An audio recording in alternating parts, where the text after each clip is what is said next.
What's up, my Wizards Dev? That's mtg on the youtube.com. You like magic, and I've got more Kaladesh spoilers for you today, like I will for the next 3 weeks here. So get ready for that.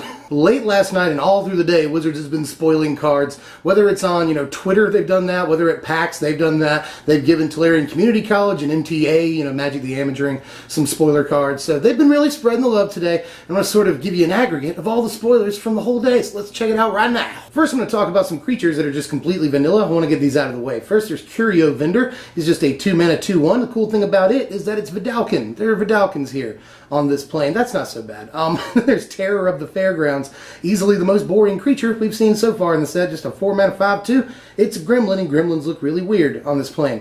And then there's Tasseled Dromedary, my favorite of the bunch, because it's basically a functional reprint of Yoked Ox. But it's a camel, and it's the most pretentious looking camel ever, and Tasseled Dromedary is the most pretentious name ever. I love everything about this card, from the art to the fact that it's Yoked Ox. Yay, Yoked Ox is back. Speaking of things that are back, here's Aire Trade Winds right here. It's 3 mana, 2 generic, and a blue for an instant. Return target permanent you control and target permanent you don't control to their owner's hands. This is an all-the-way reprint right here. It's cool that it can return any permanent. That's kind of nice. But aside from that, I'm not really sure about standard play, although it looks really, really nice in limited formats. That being said, we are seeing a lot of enter the battlefield tricks and stuff like that. And we've already got a bunch of ETBs in standard, before this set even comes out. So something like this could be really, really nice. Return something to their hand and get another ETB trigger off one of your guys. Not terrible. There were a lot of cards today that remind me of other cards. And I think Wizards maybe did that on purpose. Like, hey, you see this? It's a lot like this. So I'm going to go through some of those real quick. The first thing is this right here. This is Fleetwood Cruiser. It's 4 generic mana for a 5/3 artifact vehicle with trample and haste. And when it enters the battlefield, it becomes an artifact creature until end of turn. It's also got Crew 2, which we know what that means by now. This reminds me in some ways of Juggernaut, 4 mana, 5/3 artifact creature from way back in the day that a lot of people played in aggressive decks. This thing's actually kind of a little bit better. I love that it's just the turn you play it. It automatically can't attack. You don't have to crew it or anything like that. 4 mana for 5 damage out of nowhere is not a terrible deal. So we'll have to see. I'm not really sure that it hits standard, but I really like some of these vehicles in limited environments. This looks like it might be shaping up to be a pretty fast limited environment. And we'll usually get all of the commons and uncommons, sort of the leftovers, in the last couple of days of spoilers, and that really fills out what limited is going to look like. So we're not really sure what limited is just yet, but just from what they've shown us so far, looking like it's going to be relatively fast. Here's a neat one. This is Skyship Stalker. Way back in the day, just like Juggernaut, we had this card called Dragon Whelp. This is it right here. That was a really good card a long time ago, but that shows you how far Magic has come. This is a much, much, much better version of that card because it does a lot of things. This costs 4 mana, just like Whelp, 2 and 2 red. It's a 3/3 with flying, and it has it has pay a red mana. Skyship Stalker gets +1/+0 until end of turn. It's got pay a red mana. Skyship Stalker gains first strike until end of turn, and it's got pay a red mana. Skyship Stalker gains haste until end of turn. So we've got a pumpable sort of Swiss Army knife that can get first strike whenever it's in trouble in combat. It can get haste. We can play it late in the game when we have 8 mana and just deal a bunch of damage out of nowhere. That's a pretty cool thing about the card. But I don't think that it's anywhere near as good as some of the stuff that we have that's, first of all, that's rotating. Like, this isn't a Thunderbreak Regent. Similar, same casting cost. It's a dragon. It flies, all that. But if I had to play one or the other, I'd pick Regent all day. And Regent hasn't seen all of the standard play. Formats they differ from one another. For all we know, this could be amazing in the upcoming format, but I'm just thinking it's not quite there. This is Filigree Familiar, and isn't he adorable? He's 3 mana for an artifact creature, Fox. He's a 2/2. When Filigree Familiar enters the battlefield, you gain 2 life. When Filigree Familiar dies, you draw a card. So he sort of reminds me of Bottle Gnomes, or even more so, Solemn Simulacrum. He seems like a sort of, powered down version of Simulacrum in some ways. And he could definitely see some standard play if we see some sort of sacrifice deck. And people are talking about him in sort of mid-rangey control decks even. Drop him early on in the game, he gains you a little bit of life. He's a good blocker. When he dies, he gets you card advantage. These are all things that mid-range and control decks like.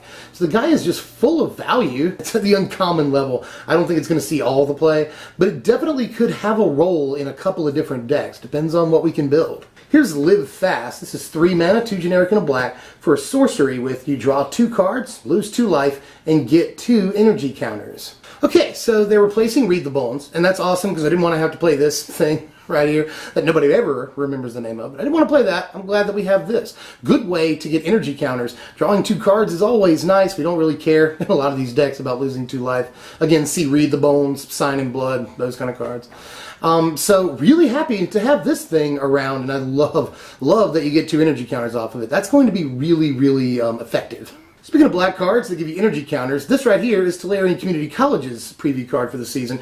This is Die Young. It's 2 mana, a generic and a black, for a sorcery. Choose target creature, you get 2 energy counters, then you can pay any amount of energy. The creature gets -1/-1 until end of turn for each energy paid this way. So I really hate the sorcery speed on this a lot, but I do love that it gives you 2 energy counters, and you could just use this as basically, as long as you have a creature to target, you could always just use this to pay 2 mana and get 2 energy counters. It has that bit of flexibility. But this will be used in the early game as removal a lot, and maybe even in the late game, depending on how many energy counters you could give. This could be better than a Grasp of Darkness in some situations, although people will probably still elect to play Grasp over this for the time being.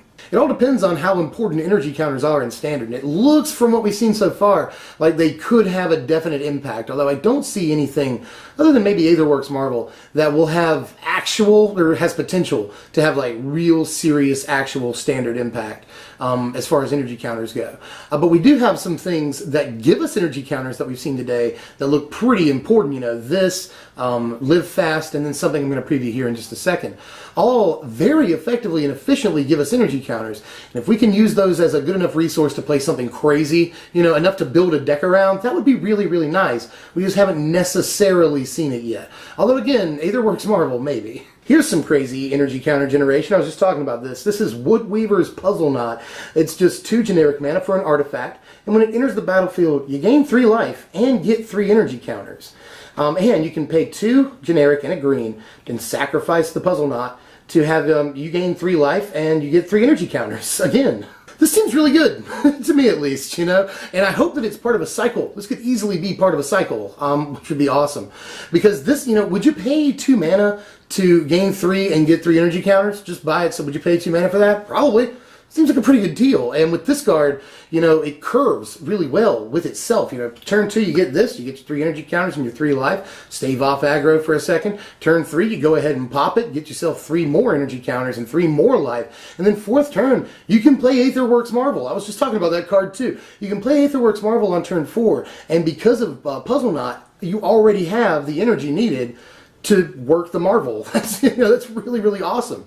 And if this is a cycle, you'll be able to do that with pretty much any color. So that seems really nice too. So I like this card a lot. And even without, putting in Aetherworks Marvel into the equation. Just, basically a card that for a split of 5 mana gives you 6 life and 6 energy counters. That just seems like a pretty darn good deal. I'm really excited about the Puzzle Knot cycle. If you can't tell, God, please let that be a cycle. But this next card looks pretty awesome too. This is Vendorous Gearhulk. It's 5 mana. That's 3 generic and 2 green for a 4/4 artifact creature. He's a construct and he's a mythic rare. He tramples, and when he enters the battlefield, you distribute 4 +1/+1 counters among any number of target creatures that you control. 5 mana 8/8 is what it could be. 5 mana 8/8 trample. Just so you know. That's not bad right there. And he seems pretty good for displacing, Comes into play the first time, distribute counters among your whole team, displace him, he blinks, comes back into play, you put more counters on your team.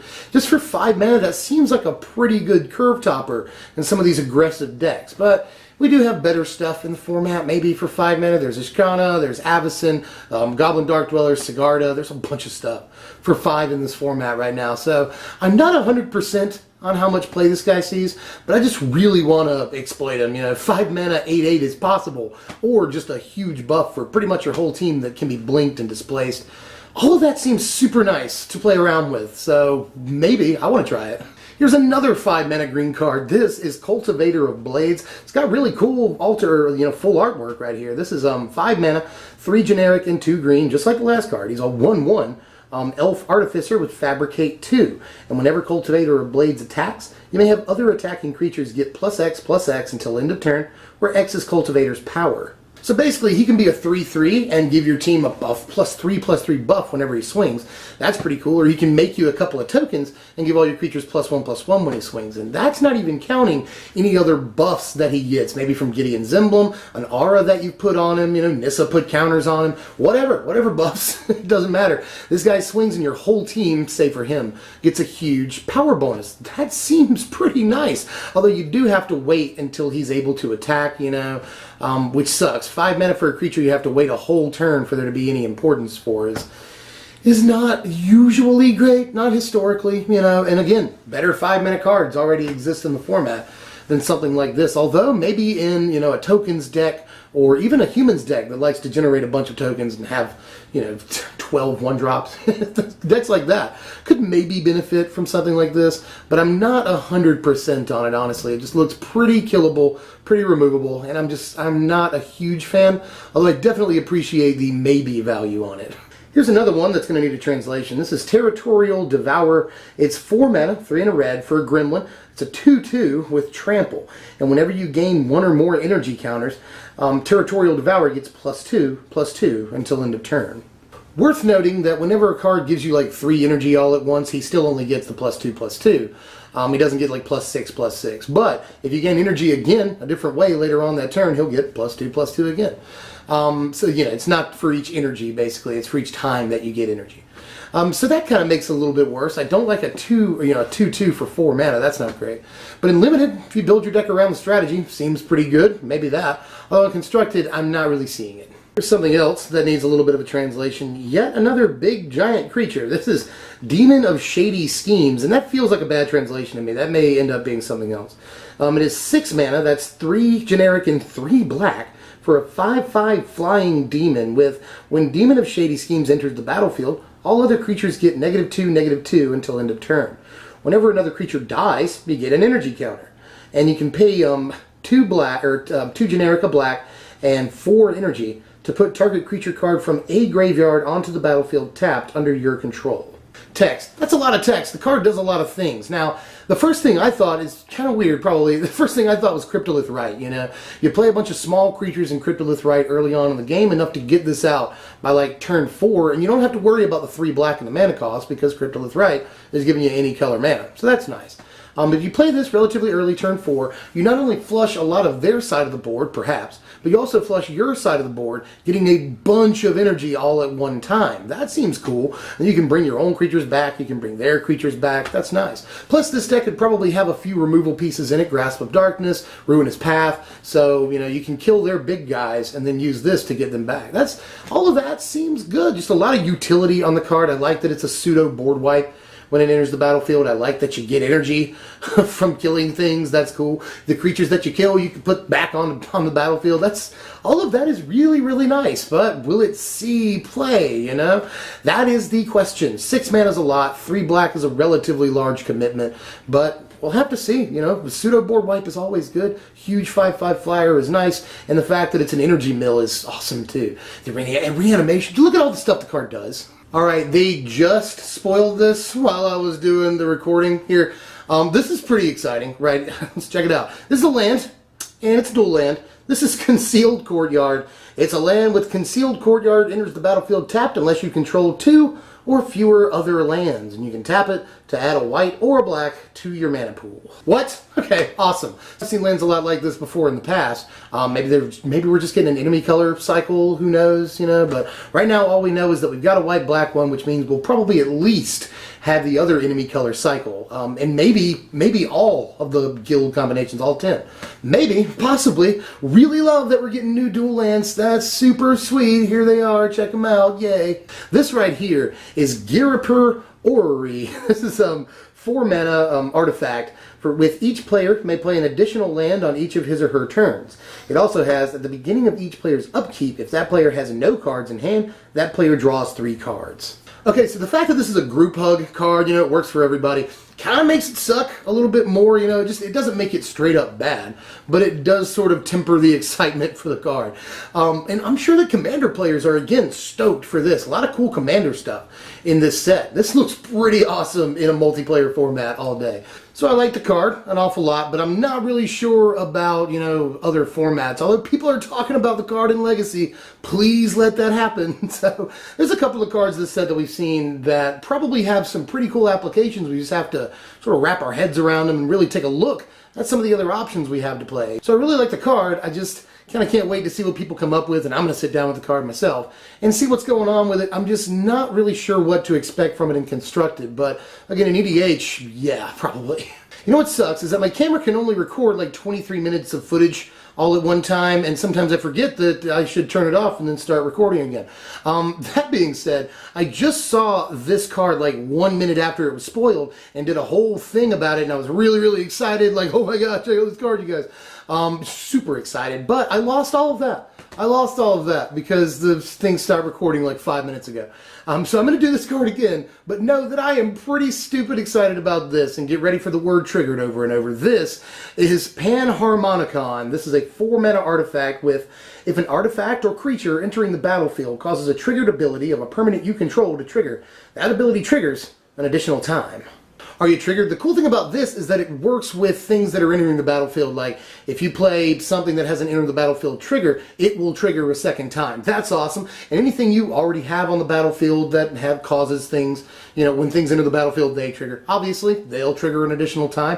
All that is really, really cool. I like a lot about this card, and there's probably some disgusting combos with it. Maybe even in Standard, you know, I'm sure that there's probably going to be things people come up with. And yeah, like things like Brood Monitor and Eldrazi Displacer and stuff like that. I mean, it pretty much writes itself, but there's probably something truly, truly gonzo that wins the game immediately in somewhere in Standard, and definitely in Commander. Again, Commander players, this is probably mostly for you, but even in other formats, Legacy, Modern, Standard, there's probably some disgusting bunk with this card. So can't wait to see what we all come up with. I mean, just like Reflector Mage. Reflector Mage is crazy. Like, Revelark? How does that even work? Like, there's just a lot of insane stuff. We could probably be here all night talking about this stupid thing. So tell me in the comments what you would do.